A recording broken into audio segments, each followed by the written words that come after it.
আসসালামু আলাইকুম। আমি পদ্মজিয়া। পর্ব ৫৮।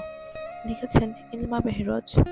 রাতের আঁধার কেটে ভোরের আলোর মাধ্যমে শুরু হয়েছে আরেকটি নতুন দিন। পূর্ণা ও মগাম মেঠো পথ ধরে হাওলাদার বাড়িতে যাচ্ছে। মাথার উপর আকাশ আলো করে তেজবিহীন সূর্য। পূর্ণার পায়ের গতি চঞ্চল। সে অস্থির হয়ে আছে। পাশেই কৃষকের ফসল জমি ছেয়ে আছে সবুজ সমারোহ। ফসলি জমির সবুজ আর ঘাস, গাছপালার ডগার জমে থাকা শিশির বিন্দু সকালের প্রকৃতি এক অপরূপ সৌন্দর্য সৃষ্টি করেছে। অথচ সেই সৌন্দর্য পূর্ণাকে ছুঁতে পারছে না। অন্য বেলা হলে সে শিশির ভেজা ঘাসে গা এলিয়ে দিত। কোনো এক অদ্ভুত কারণে ঠান্ডার মধ্যেও তার শিশিরের ভিতরে ভালো লাগে। এখন সেই মন মেজাজ নেই। মোকা কিছুক্ষণ আগে তাকে খবর দিয়েছে গতকাল রাতে পদ্মজা আহত অবস্থায় জঙ্গল থেকে ফিরেছে। প্রেমা ঘরে পড়ছিল, বাসন্তী রান্নাঘরে, তাই তারা শুনতে পায়নি। পূর্ণা রোদে বসে সকালে খাবার খাচ্ছিল যখন মগার কাছ থেকে এই খবর শোনে। খাবার রেখে মগাকে নিয়ে বেরিয়ে পড়ে। কুয়াশা ঢাকা পথে উত্তরে হাওরে কাঁপতে কাঁপতে পূর্ণা হাওলাদার বাড়িতে আসে।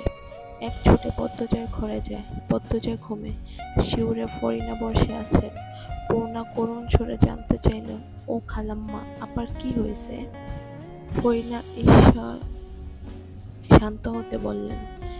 তারপর মুখে ধীর স্বরে রাতের ঘটনা খুলে বলল। গতকাল এশার আজানের সময় পদ্মজা কোথা থেকে দৌড়ে আসে, সদর ঘরে এসে লুটিয়ে পড়ে। পা থেকে গল গল করে রক্ত বের হচ্ছিল। অনেকগুলো কাটা ফুটেছিল।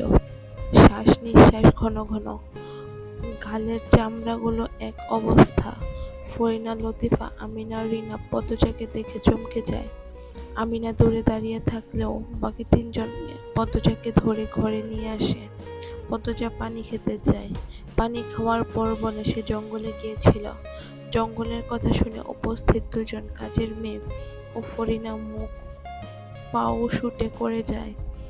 তারা আর প্রশ্ন করেনি, যেন বুঝে গিয়েছে কি হয়েছিল। কাঁটা বের করতে গিয়ে আরো রক্তক্ষরণ হয়েছে। পদ্মজা যন্ত্রণায় ঠোঁট কামড়ে শুয়েছিল। চোখ দিয়ে অনবরত জল পড়ছিল। ব্যান্ডেজের খুব দরকার ছিল। কাটা ছেঁড়ার প্রাথমিক চিকিৎসা সম্পর্কে ফরিনার ধারণা নেই, তাই তিনি মজিদ হাওলাদারকে গিয়ে বললেন, এই বাড়িতে প্রায়ই মারামারি কাটাকাটি চলে, তাই মজিদ হাওলাদারের কাছে ব্যান্ডেজ, স্যাভলন, বিভিন্ন জিনিসপত্র রয়েছে। তিনি প্রাথমিক চিকিৎসার জিনিসপাতি নিয়ে আসেন। তারপর পদ্মজার পা ভালো করে পরিষ্কার করে ব্যান্ডেজ করে দেন। পূর্ণা পদ্মজার পায়ের কাছে বসে হাহাকার করে বলল, আমার আপা এত কষ্ট পেয়েছে। পূর্ণার চোখ বেয়ে এক ফোঁটা জল গড়িয়ে পড়ে। সে ফরিনার কাছে জানতে চায়, ভাইয়া কোথায়?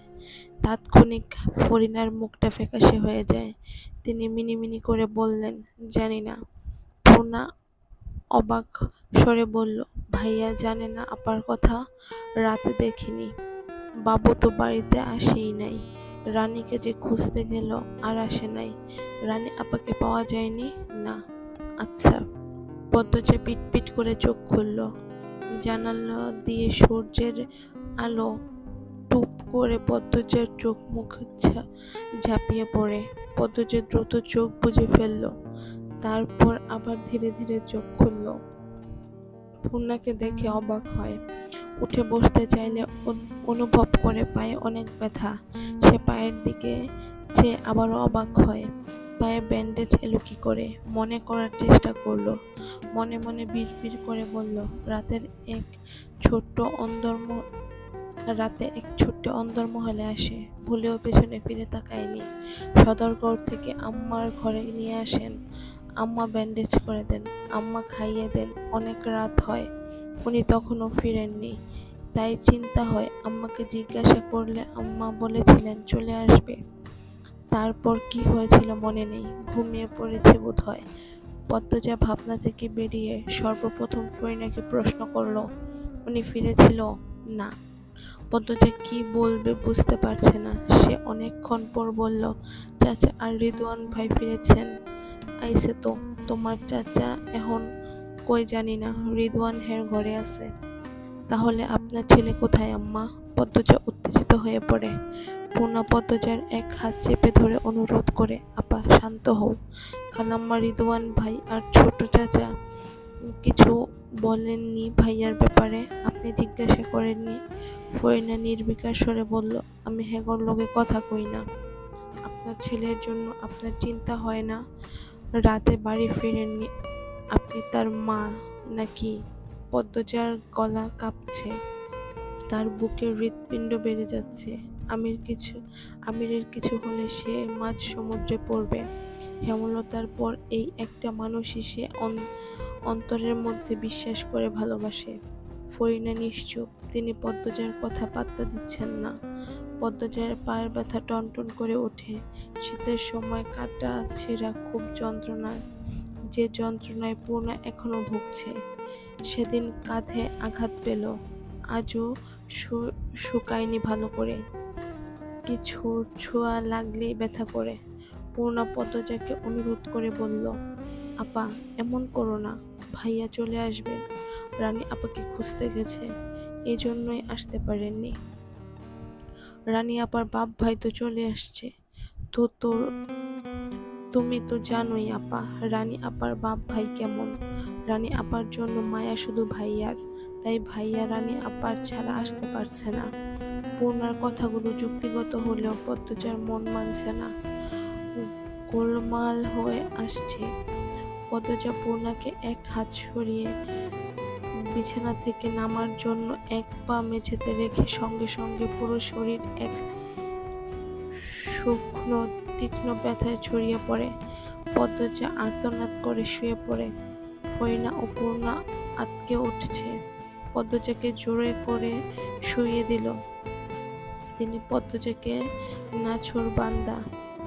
কিন্তু পদ্মজা নাছোড়বান্দা, সে তো স্বামীর খবর যখন না পাবে শান্তি হবে না। ফরিনা অস্বস্তি করে বলল, ওরা বাবুর ক্ষতি করব না, বাবুর কাছে ওদের অনেক কিছু পাওয়ার আছে, কাগজে কলমে এই বাড়ির মালিক বাবু। পদ্মজা তীক্ষ্ণভাবে তাকালো, বলল, আপনি সব জানেন তাই না? পূর্ণা ফোড়ন কাটে, কি জানবে? পূর্ণার উত্তর না দিয়ে পদ্মজা ফরিনাকে প্রশ্ন করল, বলুন আম্মা। ফরিনা আর চোখে দরজার দিকে তাকালো। ফরিনার দৃষ্টি অনুসরণ করে পদ্মজা পূর্ণাও তাকালো। কে যেন দাঁড়িয়ে আছে, শাড়ি দেখে মনে হচ্ছে লতিফা। পূর্ণা ডাকতে উদ্যত হলেই পদ্মজা পূর্ণার হাত ধরে ফেলল, ইশারা করে চুপ থাকতে বলল। তারপর ফরিনাকে উদ্দেশ্য করে প্রশ্ন করল, তাহলে আপনি নিশ্চিত ওরা ওনার ক্ষতি করবে না? জানে মারবে না? এই কথা শুনে পদ্মজা হকচকিয়ে যায়। সে উৎকর্ণ হয়ে বলল, এই কথা কেন বললেন? ফরিনা আবার নিশ্চুপ হয়ে গেল। পদ্মজার মাথায় রগে রগে দপদপ করছে। এ বাড়ির মানুষগুলোর মনের ভাবনার কিনারা এত জটিল, কিছুতেই ধরা যাচ্ছে না। একবারে এক একজনের এক এক রূপ। পদ্মজাকে সারাদিন এটা ওটা বলে বিছানায় রাখা হয়। ফরিনা সারাদিন পদ্মজার খেয়াল নিলেন। পদ্মজা সারাক্ষণ উনি করে গেল। ফরিনা কোনো জবাব দিল না। আর দরজার উপাস থেকে লতিফা ছিল। পূর্ণা অনেকবার লতিফাকে ধরেছে। তখন লতিফা হেসে বলেছে, পদ্ম আপা কেমন আছে, দেখতে আইছিলাম। পূর্ণা কণ্ঠ নরম করে আরেকবার নিষেধ করেছে যেন আর না আসে, তবুও লতিফা এসেছে। পদ্মজা পূর্ণাকে নিষেধ করার পর পূর্ণা স্থির হয়। বিকেল হয়ে যায়, তবুও আমিরের দেখা নেই। এদিকে পদ্মজা বিছানায় বসে ইশারায় ফজরের নামাজ আদায় করছে। দুপুরের আসরের নামাজও বসে বসে ইশারায় পড়েছে। অসুস্থ মানুষ অজু ছাড়া কোনো উপায় নিজেকে পবিত্র করে নামাজ পড়তে পারে? নামাজ শিক্ষা ঘাটলেই পাবেন। ফরিনা দুপুরে না করেছিল, এত কষ্ট করে নামাজ কি দরকার? কইরো না, আল্লাহ মাফ করব এমনিতেই। পদ্মজা তখন মিষ্টি করে হেসে জবাব দিয়েছিল, যতক্ষণ হুঁশ জ্ঞান আছে নামাজ ছাড়ার পথ নেই আম্মা। আল্লাহ তাআলা অসুস্থ মানুষকে ইশারায় নামাজ পড়ার পথ দিয়েছেন। এটা কেন দিয়েছেন? নামাজ বাধ্যতামূলক বলে। ইসলামে নামাজের গুরুত্ব অনেক বেশি আম্মা। ফরিনা এই কথার উপরে কিছু বলতে পারেননি। পদ্মজা ধর্ম-কর্ম নিয়ে খুব জানে। পদ্মজার কাছ থেকে তিনি অনেক কিছু শিখেছেন। ধর্মের কথা বলার সময় পদ্মজা অন্য সব কিছু ভুলে যায়। তাই পুরোটা দুপুর তিনি পদ্মজাকে ইসলামিক ধর্মের খুঁটিনাটি নিয়ে প্রশ্ন করে গেছেন। বিকালবেলা পূর্ণা জানালো সে আজ এই বাড়িতে থাকবে। পদ্মজা এই কথা শুনে অস্থির হয়ে পড়ে। সে জোরাজুরি করে পূর্ণাকে মোড়ল বাড়িতে পাঠিয়ে দেয়। এই বাড়ি মোটেও সুবিধার না। সে ঝুঁকি নিতে চায় না। পূর্ণা চলে যাওয়ার আগে পদ্মজা কিছু সূরার নাম বলে দেয়। 2 লাইনের সূরা শিখিয়ে দেয়, যেন পড়ে ঘুমায়, তাহলে বিপদ হবে না। পূর্ণা চলে যাওয়ার কিছুক্ষণের মধ্যে আজান পড়ে সন্ধ্যার। পূর্বের নিয়মেই নামাজ পড়ে পদ্মজা। ফরিনা পদ্মজার ঘর ছাড়েন, রান্নাঘরে যান। পদ্মজা নামাজ শেষ করে বালিশে হেলান দিয়ে চোখ বুজে। আমিরের জন্য খুব চিন্তা হচ্ছে। 2 দিন কেটে গেছে, আমিরের দেখা নেই। পদ্মজার মনের অবস্থা করুন। বারবার দীর্ঘ নিঃশ্বাস ছাড়ছে। প্রহর গুনছে, এই বুঝি মানুষটা চলে এলো। পদ্মাবতী বলে একবার একাকার করে দিল, কিন্তু আসে না। পদ্মজার বুকের মাঝখানে চিনচিন করে ব্যথা করছে। গতকাল রাতে আক্রমণ করা লোকটি সে এখন চিনতে পারেনি, কিন্তু এখন আন্দাজ করতে পারছে। তবে আমিরের শূন্যতা তাকে পোড়াচ্ছে খুব। সে এমন ছটফটানি নিয়ে আর থাকতে পারছে না। আহত পা মাটিতে রাখে।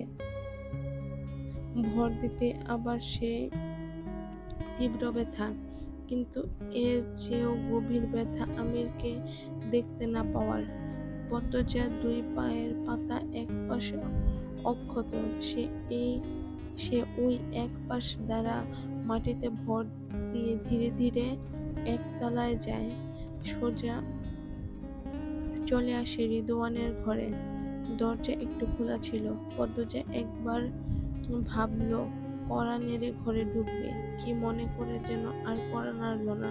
সে দরজায় ধাক্কা মেরে তখনই রিদওয়ান চমকে ঘুরে তাকায়। পদ্মজাকে দেখে তাড়াতাড়ি শার্ট পরতে উদ্যত হয়। পদ্মজা মুচকি হেসে বলল, শার্ট পরে লাভ নেই, চোখে পড়ে গেছে। রিদওয়ান ফিরে দাঁড়ালো, লম্বা করে হেসে শার্ট পরল, তারপর বোতাম লাগাতে লাগাতে বলল, বুদ্ধিমতী, তো দেখতে এসেছো কেমন আছি? ভালো নেই। ছুরি এবং ছুরির মালিক দুজনেই তেজ বেশি ছিল। পদ্মজা তিরিক্ষ করে হাসল। 2 কুসুম এগিয়ে আসে বলে পাগলের প্রলাপ। আন্দাজ ঠিক হবে ভাবেনি। এবার বলুন, উনি কোথায়? রিদওয়ান ভ্রু দুটি বাঁকিয়ে বলল, আমির। পদ্মজা জবাব দিল না। রিদওয়ান বলল,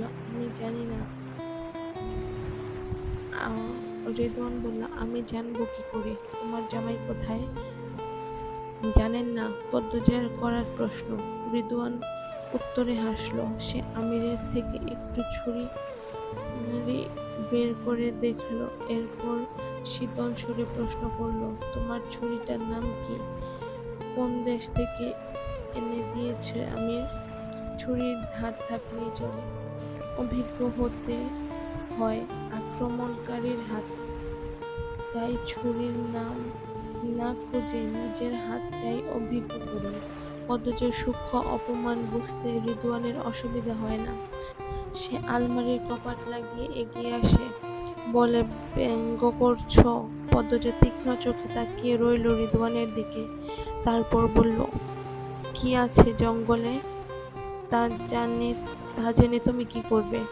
কোনো অপরাধ চলছে, তোমাকে জানতে হবে না। তখনও তো মরতে এসেছিলে, এখন তো কাছে আছি, আক্রমণ করছেন না কেন? রিদওয়ান হাসল, পদ্মজার পিছনে গিয়ে দাঁড়ালো। পদ্মজার ঘাড়ে ফু দেয়, সঙ্গে সঙ্গে পদ্মজা দূরে সরে যায়। হুমকি দিয়ে বলল, নোংরামি করার সাহস করবেন না। তখনের আঘাতগুলো ভুলে যাবেন না। আমি আমাকে রক্ষা করতে জানি। এজন্যই পালিয়ে এসেছিলে। পদ্মজা ক্ষণকালের জন্য পালিয়েছে। যাই থাকুক, আমি খুঁজে বের করব। আর ধ্বংসও করব আমি। দেখো পদ্মজা, তুমি আর এসবে ঢুকো না। সুখে আছো, সুখে থাকো। পরিণতি খারাপ হবে। ভালো করে বলছি, ঢাকায় ফিরে যাও। এ মুখ আর তাকিও না। ভয় পাচ্ছেন কাকে? তোমাকে? রিদওয়ান সশব্দে হাসল। রিদওয়ানের হাসি পদ্মজার গায়ে জ্বালা দিয়ে ধরিয়ে দিচ্ছে। রিদওয়ান হাসতে হাসতে বলল, তোমাকে ভয় পাবো রিদওয়ান? উনি কোথায় সত্যি জানেন না? না, জানি না। আমি কিন্তু কি করবে? খুন করবে? রিদওয়ানের কিরমির করে এগিয়ে আসে। পেছন থেকে পদ্মজা 2 হাত মুচড়ে ধরে বলল, ভালো করে বলছি, আর গভীর যেও না। একালে তোমাকে বিয়ে করার জন্য ভেবেছিলাম, তবে বলছি আর গভীরে যেও না। তোমার করুণ দশা আমি আটকাতে পারবো না। ছাড়ুন আমাকে। ছাড়বো না। রিদওয়ান পদ্মজার কাঁধে ঠোঁট ছোঁয়াতে পদ্মজার সারা শরীর রিরি করে ওঠে। মাথা দিয়ে পেছন থেকে রিদওয়ানের দিকে আঘাত করে। রিদওয়ান কিছুটা পিছিয়ে যায়। নাক ভীষণ ব্যথা করছে। সে কিরমির করে হিংস্র জম্বির মতো তাকায়। বলিষ্ঠ মোটাসোটা শরীরটা হারানো যে কোনো মেয়ের জন্য অসাধ্য। পদ্মজা নিজেকে রক্ষা করার জন্য টেবিল থেকে জগ নেয় হাতে। রিদওয়ান বলল, তুমি বাড়াবাড়ি করছো পদ্মজা। উনি যদি জানতে পারে আপনি আমার সাথে এই অসভ্যতামি করছেন, আপনার দেহ প্রাণ থাকবে না। রিদওয়ান ফিক করে হেসে দিল, যেন মাত্রই পদ্মজা মজার কথা বলল। রিদওয়ান হাসি ঠোঁট রেখে বলল, আগে তো ও নিজেকে বাঁচাক, তারপর আমার প্রাণ নেবে। রিদওয়ানের একটা কথায় যেন বজ্রপাত ঘটায়। পদ্মজা চিৎকার করে জানতে চায়, কোথায় রেখেছেন ওনাকে? কি করেছেন ওনার সাথে? ঘরে যাও পদ্মজা। আপনি বলুন উনি কোথায়? ঘরে যাও, বলুন আপনি। পদ্মজা জগ ছুঁড়ে মারে রিদওয়ানের দিকে। রিদওয়ান সরে দাঁড়ায়। জগ স্টিলের থালা বাসনের উপর পড়ে। বিকট শব্দ হয়। সেই শব্দ শুনে খলিল ছুটে আসেন মজিদ। আসেননি একজন মহিলাও। পদ্মজা বিছানার উপর ছুঁড়ে দেখে দ্রুত হাতে তুলে নেয়। সে তার নিজস্ব কৌশল ব্যবহার করে রিদওয়ানকে আঘাত করতে উদ্যত হয়। রিদওয়ান ছুরিসহ পদ্মজার হাত ধরে ফেলল। তারপর ফিসফিস করে বলল, তোমরা 3 বছর ছুরি চালানোর অভিজ্ঞতা আর আমার 20 বছরের পেশা পেরে উঠতে পারবে না। পদ্মজার হাত থেকে খলিল ছুরি টেনে নেয়। পদ্মজা হিংস্র বাঘিনী হয়ে ওঠে। আমিরের শোকে তার মাথা কাজ করছে না। 2 দিন হয়ে গেল আমিরের দেখা নেই। সারা শরীর ব্যথা। তার নিজেকে উন্মাদ মনে হচ্ছে। সে রাগে রিদওয়ানের গলা চেপে ধরে। রিদওয়ান পদ্মজার হাত থেকে ছোটার চেষ্টা করে, পদ্মজাকে নানাভাবে আঘাত করে। পদ্মজা কিছুতেই ছাড়ছে না। তার শরীরের শক্তি যেন দ্বিগুণ বেড়ে গেছে। আমির তার জীবনে কতটা মূল্যবান বা কেউ জানে না। আমিরের জন্য সে সবকিছু করতে পারে। খলিল এক হাতে পদ্মজার চুল মুঠ করে ধরে, অন্য হাতে পদ্মজার গলা চেপে ধরল। সেরি, আমার স্যারারে স্যার। তাও পদ্মজা ছাড়ল না। মজিদ এগিয়ে আসে, পদ্মজাকে টানে সরায়। পদ্মজার শরীর কাঁপছে। সে চিৎকার করে বলল, ওনার কিছু হলে আমি কাউকে ছাড়বো না। মেরে ফেলবো একদম। রিদওয়ান ছাড়া পেয়ে প্রাণ ভরে নিঃশ্বাস নেয়। তারপরই তেড়ে এসে পদ্মজার গালে থাপ্পড় বসায়। পদ্মজার গালের ক্ষত থাপ্পড়ের ভার নিতে পারেনি। চামড়া অনেক বেশি ছিঁড়ে যায়। পদ্মজার দুই হাত মজিদ ধরে রেখেছে। পদ্মজা মজিদকে খেয়াল করেনি। সে চেঁচিয়ে ফরিনাকে ডাকলো, আম্মা, আম্মা, কোথায় আপনি? আম্মা, ও আপনার ছেলেকে মেরে ফেলবে। আম্মা। ফরিনা আসলো না। খলিল হুঙ্কার ছাড়েন, এই সেরির আগুন বেশি বোন, সাইরা দে ঋতু। পদ্মজার কান দিয়ে ধোঁয়া বের হচ্ছে। সে মুহূর্তেই থুতু দিয়ে দেয় খলিলের মুখের উপর। তাৎক্ষণিক রিদওয়ান পদ্মজার শাড়ির আঁচল দিয়ে পদ্মজার গলা পেঁচিয়ে ধরে কিরমির করে বলল, এই ঝি তোর অনেকক্ষণ ধরে বুঝাইতেছিলাম ভালো করে কান, ভালো কথায় কান দিলে ঢুকলো না। মায়ের মতো হইছস। তোর মারেও মেরে দিতাম যদি নিজ থেকে না মরতো। পদ্মজার চোখ উল্টে যাচ্ছে। মজিদ রিদওয়ানকে বলল, রিদওয়ান, ওকে ছেড়ে দে, মরে যাবে। রিদওয়ান ছাড়ল না। খলিল রিদওয়ানকে জোরে ধাক্কা দিয়ে সরালো। পদ্মজার শরীরের সব শক্তি শেষ। সে কাঁপতে কাঁপতে মাটি মেঝেতে লুটিয়ে পড়ে। চোখ বুঝে আসে, কল্পনায় ভেসে ওঠে আমিরের শ্যামবর্ণের মায়াময় মুখ, আর মুখ দিয়ে স্পষ্ট স্বরে ডাকলো, আম্মা। এরপরই জ্ঞান হারায়। তিনজন পুরুষের মধ্যে লুটিয়ে পড়ে আছে পদ্মজা। বুকে শাড়ি নেই, খয়েরি ব্লাউজ পরা, গলায় লাল দাগ, মুখে নখের আঁচড়, গালে চেপে ধরার দাগ, চামড়া ছিঁড়ে যাওয়া রক্ত, ফর্সা দুই হাত শক্ত করে চেপে ধরার দাগ জল জল করে ভেসে আছে। চুল কয়টা ছিঁড়ে পড়ে আছে আশেপাশে। পায়ের সাদা ব্যান্ডেজ আবার লাল হয়ে পড়েছে। আগুন সুন্দরী পদ্মজার ক্ষুদ্রহীন রূপ ভূতের মেলায় বসে গেছে। জানালা দিয়ে আসা উত্তরে হাওয়ার হুঁশহারা পদ্মজার রক্ত ধীরে ধীরে শুকাতে থাকে। কেউ নেই তাকে বুকে আগলে ধরার জন্য। পদ্মজার অবস্থা দেখে যেন ঘরের দেওয়ালও গুমড়ে গুমড়ে কাঁদছে। আজকে এই পর্যন্তই। সবাই ভালো থাকবেন, সুস্থ থাকবেন। আল্লাহ হাফেজ।